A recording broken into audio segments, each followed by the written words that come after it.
தேவதேவி அப்படிலாம் சொல்லக்கூடாது. என்ன குழந்தை அப்படின்னு சொல்லக்கூடாது. டாக்டருக்கு மட்டும் தண்டனை வந்து கவர்மெண்ட்ல சொல்லியிருக்காங்க இல்லையா? என்ன குழந்தை அப்படின்னு சொன்னீங்கன்னா தண்டனைன்னு. அது மாதிரி எனக்கு வந்து சிவனும், சக்தியும் சொல்லியிருக்காங்க. என்ன குழந்தைன்னு சொல்லாத. சொன்னா உனக்கு தண்டனை அப்படின்னு. ஆ? அப்படியெல்லாம் கேட்கக்கூடாது.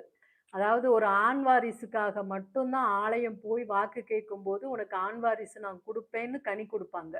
அதுக்கு அம்மா உத்தரவு குடுப்பாங்க. ஒரு வயித்துல இருக்கிற குழந்தைய இது இன்ன குழந்தைன்னு சொல்லுங்கிறதுக்கு உத்தரவு எனக்கு கிடையாது. அதே மாரி எனக்கு ஒரு பெண் குழந்தை வேணும், எனக்கு ஆண் குழந்தை வேணும்னு எத்தனையோ பேருக்கு கேட்ட வரத்த அம்மா குடுத்துருக்காங்க. சொல்லியே வயித்துல குழந்தை ஜனனப்படுறதுக்கு முன்னாடியே சொல்லி குடுத்துருக்காங்க. "நீ கேட்டது தான் உனக்கு கிடைக்கும்" அப்படின்னு.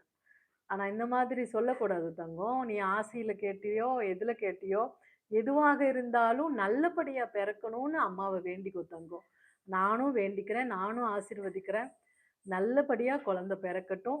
ஒண்ணு மட்டும் சொல்றேன். நீ நெனைச்ச மாதிரி உன்னோட மன திருப்தியோட சந்தோஷப்படுற மாதிரி உன்னோட மடியில அழகா, சந்தோஷமா, சிரிச்ச முகத்தோட